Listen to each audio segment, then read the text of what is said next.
बिस्मिल्लाहिर्रहमानिर्रहीम। हम आज के व्लॉग में पाकिस्तान और सऊदी अरब के दरमियान जो दिफा का मुआहदा हुआ है उसके बारे में बात करेंगे। बुनियादी तौर पर सऊदी अरब और पाकिस्तान के दरमियान जो ये एग्रीमेंट हुआ है, ये स्ट्रेटजिक म्यूचुअल डिफेंस एग्रीमेंट इसको नाम दिया गया है कि दोनों ममालिक एक दूसरे के दिफा में, ये म्यूचुअल एग्रीमेंट है, ये कोई वन साइडेड एग्रीमेंट नहीं है कि सिर्फ पाकिस्तान ने ही दिफा करना है। ये म्यूचुअल एग्रीमेंट है।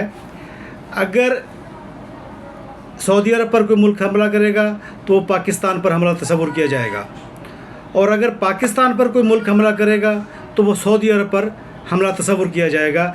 म्यूचुअल डिफेंस का मतलब ये है। अब हम बात करते हैं कि म्यूचुअल डिफेंस में किसके हिस्से में क्या आएगा। पाकिस्तान और सऊदी अरब के दरमियान इससे पहले कोई मुआशी मुआहदे हुए हैं, कोई ऑयल के एक्सपोर्ट इंपोर्ट के मुआहदे हुए हैं, बेशुमार तजारती मुआहदे हुए हैं, लेकिन ये पहला मौका है कि पाकिस्तान और सऊदी अरब के दरमियान डिफेंस के मामलात में एक मुआहदा हुआ है। अब ये डिफेंस का जो मुआहदा है, ये बुनियादी तौर पर इसको यूँ समझना चाहिए कि ये न्यू वर्ल्ड ऑर्डर का पहला शिफ्ट है, पहला सिग्निफिकेंट शिफ्ट है। न्यू वर्ल्ड ऑर्डर का ये पहला ऐसा शिफ्ट है जिससे दुनिया एक दफ़ा अपने मामलात को गौर करने पर मजबूर होगी। उसकी हम पहला इसको सिग्निफिकेंट शिफ्ट क्यों कहते हैं, उसकी वजह यह है कि सऊदी अरब इस एग्रीमेंट से पहले उसका ज़्यादा दारोमदार अमेरिका पर था कि अमेरिका उसके डिफेंस के मामला देखता था। और ये भी आप लोग जानते हैं कि सऊदी अरब में अमेरिकी अड्डे मौजूद हैं। इन अड्डों की मौजूदगी के बावजूद अगर सऊदी अरब ने पाकिस्तान के साथ ये दिफाई मुआहदा किया है तो इसकी बेशुमार अहमियत है। और इसकी बेशुमार अहमियत जैसे हमने पहले बात की, न्यू वर्ल्ड ऑर्डर के तनाजुर में ही है। और न्यू वर्ल्ड ऑर्डर जैसे जैसे दुनिया तब्दील हो रही है, मसलन पिछले दिनों जैसे चीन ने अपनी दफाई कुव्वत का मुजाहरा किया है, उससे बेशुमार मुल्कों ने चीन के बारे में और अमेरिका के बारे में जो कंपैरिजन किया है, उसके बाद यकीनन उन लोगों ने शिफ्ट के बारे में या डिफेंस के शिफ्ट के मामले में सोचना शुरू कर दिया होगा। और पहला जो शिफ्ट हुआ है वो सऊदी अरब ने किया है। हमने जैसे पहले अर्ज़ की, अगर अमेरिका के साथ सऊदी अरब के मुआहदे थे तो वो पाकिस्तान के साथ मुआहदा करने के बाद वो गैर मुअस्सर हो गए हैं। यहाँ पर इस बात को सिर्फ़ और सिर्फ इस नज़र से नहीं देखना चाहिए कि पाकिस्तान ने मक्का मुअज़्ज़मा और मदीना मुनव्वरा की हिफाजत का ज़िम्मा लिया है या अमेरिका की फ़ौजें वहाँ पर नहीं जा सकती थी। सिर्फ़ इस तनाजुर में नहीं देखना चाहिए, इसको ओवरऑल देखना चाहिए कि अमेरिकी मौजूदगी के बावजूद, अमेरिकी अड्डों की मौजूदगी के बावजूद अगर इसराइल दोहा पर हमला कर सकता है, कतर पर हमला कर सकता है, तो वो सऊदी अरब पर भी हमला कर सकता है।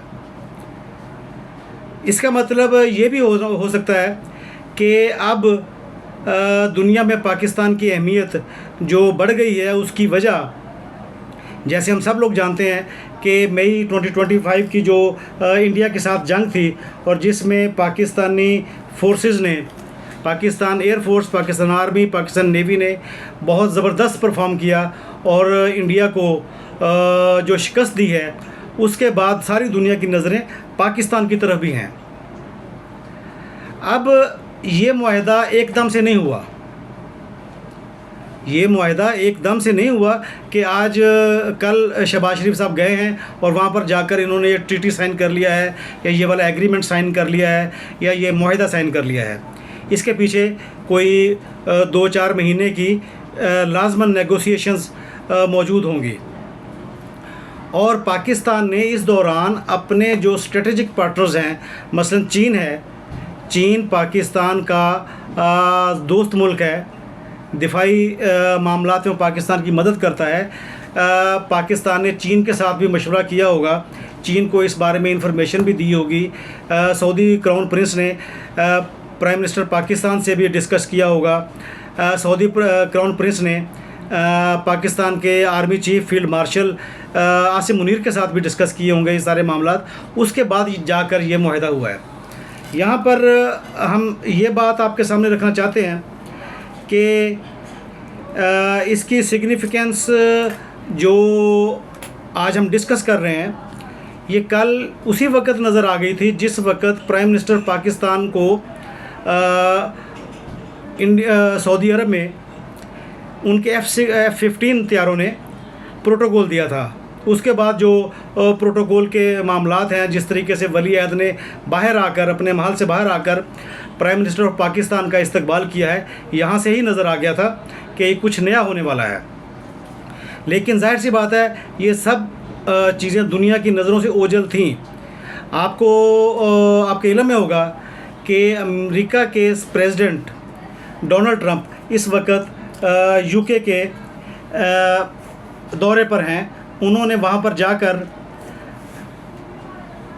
जो यूके के बादशाह हैं, शाह चार्ल्स, उनके साथ मुलाकात की है, वली अहद के साथ मुलाकात की है, प्राइम मिनिस्टर के साथ मुलाकात की है। और उन तमाम मीटिंग्स में सिर्फ एक ही बात डिस्कस हुई है। शाह चार्ल्स जो पहले सारी दुनिया पर हुकूमत किया करते थे, उन्होंने ये बात की है कि जनाब, हम पहले की तरह अमेरिका के साथ ताउन करना चाहते हैं, जिस तरीके से हमने पहले इकट्ठे होकर जंगें लड़ी हैं। यहाँ पर जंग की तो बात ही नहीं हो रही। अमेरिका और उसके जो साथी हैं वो इस वक्त भी जंग के ज़हन के हैं। लेकिन ये न्यू वर्ल्ड ऑर्डर जंग के लिए सिर्फ नहीं है। जंग के लिए मदद तो एक दूसरे की जा सकती है, लेकिन ये बेसिकली मुआशी तौर पर भी एक न्यू वर्ल्ड ऑर्डर है। ये सिर्फ दिफाई मुआहदे नहीं है, ये मुआशी मुआहदे भी आगे जाकर इनकी कन्वर्जन होगी। यहाँ पर हम आपके साथ ये बात भी शेयर करना चाहते हैं कि आपने देखा कि पिछले दिनों प्रेसिडेंट ट्रंप जब उन्होंने ओथ लिया अपने इस प्रेसिडेंसी का, उसके बाद उन्होंने सबसे पहले मुसलमान ममालिक का दौरा किया। ये जो इस वक्त दौरा वो कर रहे हैं यूरोप का, यूके का, ये उनका दूसरा दौरा है। इससे पहले सबसे पहले उन्होंने मुसलमान ममालिक का दौरा किया है, जिसमें यूएई, सऊदी अरब और कतर शामिल थे। और ये तीनों ममालिक अमेरिका के इत्तेहादी हैं। और इन तमाम ममालिक ने अमेरिका में कोई 20 अरब डॉलर की इन्वेस्टमेंट भी की, उसी दौरे के दौरान इन्वेस्टमेंट के वादे भी किए। लेकिन 2-3 महीने में ऐसा क्या हो गया कि सऊदी अरब शिफ्ट कर रहा है अमेरिका से किसी और तरफ। पाकिस्तान की तरफ शिफ्ट करने का एक ही मतलब है कि सऊदी अरब चीन के कैंप में जाने के लिए तैयार है। जैसे हम पहले अपने व्लॉग्स में इस बात का जिक्र कर चुके हैं कि जो न्यू वर्ल्ड ऑर्डर है उसमें चाइना एक अहम रोल प्ले करेगा। और उसकी शुरुआत इस मुआहदे के बाद हो चुकी हैं। इस मुआहदे की जो सिंबॉलिक सिग्निफिकेंस है वो ये भी है कि इंडिया और इसराइल जो एक दूसरे के इत्तेहादी हैं, किसी एग्रीमेंट की बुनियाद पर नहीं, किसी मुआहदे की बुनियाद पर नहीं, वो सिर्फ़ और सिर्फ ये दोनों ममालिक एक ऐसे नुक्ते की बुनियाद पर एक दूसरे के इत्तेहादी हैं जो नुक्ता मुसलमानों के गिर्द घूमता है। ये लोग मुसलमानों के दुश्मन हैं।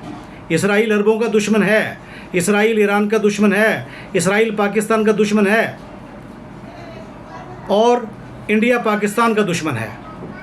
ये जैसे वो कहते हैं ना, एक मिसाल मशहूर है कि दोस्त का दोस्त होता है, दोस्त का दुश्मन भी दोस्त होता है। इस तरीके की एक मिसाल है। वही सूरत हाल जो यहाँ पर हम अप्लाई कर सकते हैं इंडिया और इसराइल के मामले में, वो यही वाली एग्जांपल है। यहाँ पर हम आपके साथ ये बात भी शेयर करते हैं कि ये मुआहदा जो है ये सिर्फ़ इसराइल के लिए नहीं बल्कि इंडिया के लिए भी एक सरप्राइज़ है। इंडिया ने भी ये बात तसव्वुर नहीं की होगी कि इतनी जल्दी कोई ऐसा प्राइम शिफ्ट आएगा न्यू वर्ल्ड ऑर्डर का चाइना के दिफाई ताकत का मुजाहरा करने के बाद। इंडिया ने भी ऐसा नहीं सोचा होगा, इसराइल ने भी ऐसा नहीं सोचा होगा। इसराइल तो शुतर बेमहार की तरह तमाम अरब ममालिक पर हमले करने की पोजीशन में है। कतर पर हमला किया उसने, जो अमरीकी इत्तेहादी था। अमरीकी इत्तेहादी पर अगर अमरीकी मदद से चलने वाला मुल्क इसराइल हमला कर दे तो पीछे कौन सा मुआहदा पीछे बच जाता है। और अमेरिका सिर्फ ये कहकर कतर को मुतमईन नहीं कर सकता कि आइंदा इसराइल हमला नहीं करेगा। जब कोई मुल्क बदतमीज़ी पर या बदमाशी पर उतर आए तो उसको रोकने के लिए ताकत का इस्तेमाल करना पड़ता है, जैसे इंडिया को पाकिस्तान ने रोका है। और यहाँ पर हमें ये बात माननी पड़ेगी कि पाकिस्तान जो दुनिया की नज़रों में आया है वो 10 मई 2025 के बाद आया है। और यहाँ पर आपने ये भी देखा कि जब पाकिस्तान ने इंडिया को शिकस्त दी तो उसके बाद सफारतकारी के मामलात हों या जंगी मामलात हों, पूरी दुनिया में पाकिस्तान की इज़्ज़त बढ़ी है।